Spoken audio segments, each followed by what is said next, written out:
2024 లేదా 25లో డిగ్రీ లేదా బీటెక్ చదివారా? సాఫ్ట్‌వేర్ జాబ్ కోసం ఎదురు చూస్తున్నారా? అయితే కోడ్ జ్ఞాన్ 100 డేస్ కోర్సులో చేరండి. జాబ్ సాధించండి. నమస్కారం డాక్టర్ హరీష్ గారు. నమస్తే అండి. కౌళ్ళ సూర్య సాధన ఎపిసోడ్ 9 అంతర్వాణి అంటే ఏంటి? అసలు మనలో అది ఎలా ఏ విధంగా పెంపొందించాలంటే అసలు? లోపల మనకి if you go back and see ఎప్పుడైనా చేసుకుంటే 4 అవస్థలు ఉంటాయి. ఓకే, ఒకటేమో జాగ్రత్త, ఇప్పుడు మనం ఉన్నది. నెక్స్ట్ వెళ్తే సుషుప్తి, అలా స్లీప్లోకి వెళ్ళే అవస్థ.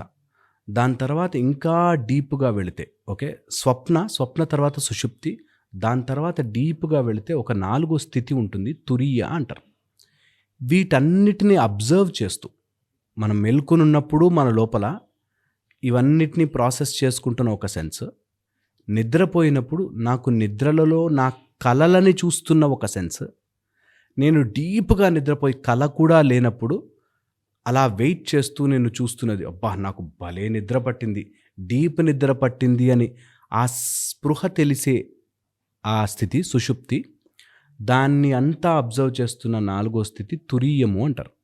ఇంకా హయ్యర్ చాలా పేర్లు ఉన్నాయి, కానీ ఇక్కడ దాకా అర్థం చేసుకుంటాం. ఇది మన నిజస్థితి. ఇది కాకుండా మైండ్ వాగుతుంటుంది చాలా వరకు. మైండ్ ఇది కరెక్టా కాదు, లాజికల్ కరెక్టా, ఈరోజు ఏం తిందాము, చాలా థాట్స్ వల్ల మనకి లోపల ఒక వాయిస్ వినిపించడం ఆపేస్తుంది.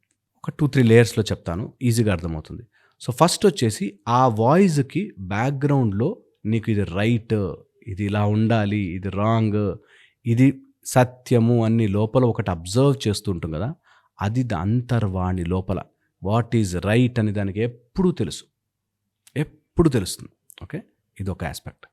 దాన్ని కొంచెం పక్కన పెడితే సెకండ్ ఆస్పెక్ట్ వచ్చేసి మన లోపలే మనం ఎంత కాదనుకున్నా ఒక అబ్జర్వింగ్ ఫ్యాక్టర్, దట్ అంతా సైలెంట్ అయిపోయి, ఇప్పుడు ట్రాఫిక్ అంతా నైట్ 12 o'clockకి సైలెంట్ అయిపోయాక ఒక తెలియని స్మాల్ పాయిజ్ ఉంటుంది.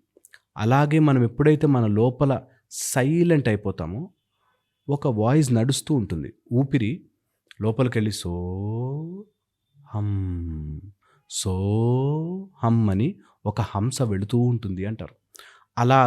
అలా పైకి వెళ్ళి లోపలికి వచ్చేటప్పుడు అబ్జర్వ్, లోపలికి వెళ్ళి చూస్తే ఒక వాయిస్ ఓం ఓం అని నడుస్తుంటుంది.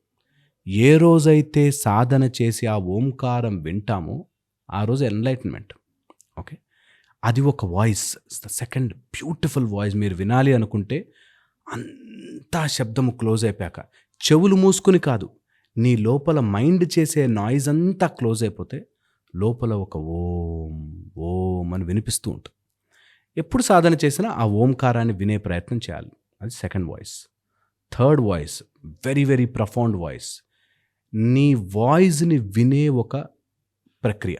ఓకే, నువ్వు ఏం మాట్లాడుకుంటున్నావో ఆ గోల్ అంతా దేని మీద పడుతోంది, దేని మీద ఆ ఇమేజ్ వచ్చి, ఇప్పుడు ఒక టేప్ రికార్డర్లో ఆ పాటలు రావాలి అంటే ఎక్కడో ఆ టేప్ మీద రాసి ఉంటుంది. అలాగే ఈ సౌండ్ అంతా ఎక్కడ దాగి ఉంది అనే ఒక సౌండ్ని వినడం. ఓకే, ఈ 3 థింగ్స్ వెరీ వెరీ ప్రఫౌండ్గా ప్రాక్టీస్ చేస్తూ ఉంటే మన లోపల నుంచి ఒక సత్యమైన ఒకటి తెలుస్తుంది. ఓకే, దట్ ఈజ్ అంతర్వాణి. లోపల నుంచి మనకి భగవంతుడి యొక్క ప్రేరేపణతో ఒకటి వస్తుంది.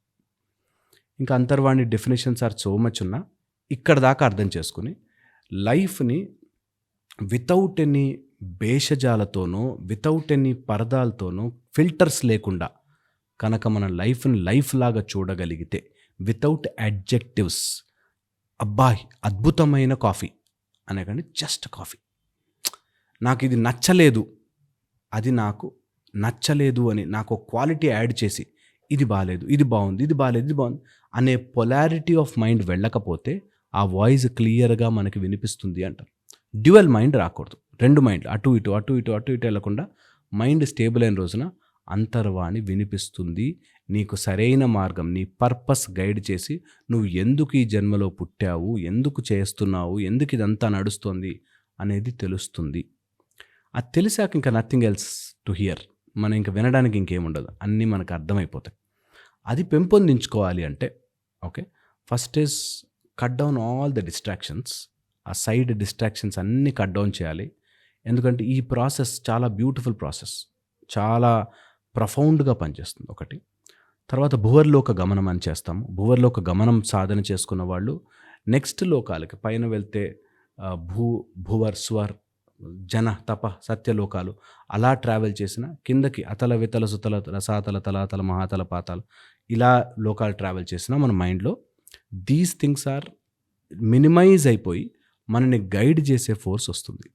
సో అందుకని ఈ ప్యాటర్న్ని స్లోగా మన లోపలికి ఎక్కించుకుని ఇట్స్ ఎ ప్లేన్ అని తెలుసుకోవడం, ఇది ఒక ప్రాసెస్. నెక్స్ట్ వచ్చేసి ఒక ట్రయాంగులర్ షేప్లో మనని మనం ఊహించుకుని దట్ ఇక్కడ స్టార్ట్ అయ్యి నా బేస్ ఆఫ్ ద నేను పద్మాసనంలో కూర్చుంటే ఎలా అయితే ట్రయాంగిల్ షేప్లో ఉంటానో అలాగ నేను గనక సాధన చేయడం స్టార్ట్ చేస్తే పద్మాసనము, అందులోనూ స్పెసిఫిక్గా ప్రాపర్గా బ్యాక్ బోన్ స్ట్రైట్ పెట్టుకుని పద్మాసనం కనుక చేయగలిగితే అది రెగ్యులర్గా ప్రాక్టీస్ చేస్తే నీ లోపల నీకు ఒక వాయిస్ క్లియర్గా వినిపించడం, అండ్ అలాంటి వాయిస్ డెసిసివ్గా ఉంటుంది. ఇది చెయ్యాలా వద్దా నీ ఇష్టం అనేది ఉండదు, చెయ్యి అంతే, అంత క్లియర్గా ఉంటుంది నాకు వాయిస్. ఇది ఆ టైంలో ఆ సెన్స్ వచ్చేస్తుంది, దట్ నాకు వినిపిస్తుంది, తెలుస్తుంది ఇది రాంగ్ రా, ఇది రైట్ రా అని. ఇది ఎవ్రీడే ప్రాక్టీస్. 4 రోజులు చేసాం, వినిపిస్తుంది, తర్వాత మళ్ళీ మిస్ అయిపోతుంది. అలా మిస్ కాకుండా చేసుకోవాలంటే ఆ లోపల ఉండే ఆ మైండ్ టాక్ని positive talking, negative talking, self talking ఇవి సెకండరీ. అంతర్వాణి మాత్రం క్లారిటీగా ఆన్సర్ ఇచ్చేస్తుంది. దిస్ ఇస్ రైట్, పో వెళ్ళిపో, దిస్ ఇస్ రాంగ్ వెళ్ళకు అని క్లియర్గా చెప్తుంది. చాలామంది మీ క్లాసెస్ ఎప్పుడెప్పుడని ఎక్స్పెక్ట్ చేస్తున్నారు, మీ క్లాసెస్ ఎప్పుడు ఉండే అవకాశం ఉంటుందని? మన కౌళ సూర్య సాధన ఈ సండే చాలా బ్యూటిఫుల్ మెకానిజంతో ఉంటుంది. February 8th నుంచి స్టార్ట్ అవుతుంది. 7 days ఉంటాయి. ఆన్లైన్ ఉంటుంది, మార్నింగ్ ఉంటుంది 6 to 7. ఇంట్లోనే కూర్చొని నేర్చుకోవచ్చు. సో ఎవరికైనా ఇంట్రెస్ట్ ఉంటే కింద నెంబర్ ఇస్తారు, కంపల్సరీగా కాంటాక్ట్ అవ్వచ్చు. నేను ఎప్పుడు చెప్తుంటాను ఈ మాట, ఇంట్రెస్ట్ ఉంటే, చేయగలిగే ఓపిక ఉంటే, డబ్బులుంటే అండ్ మారాలి అనే కోరిక ఉంటే ఖచ్చితంగా చేయాలి. డెఫినెట్గా. Thank you so much doctor Harish గారు.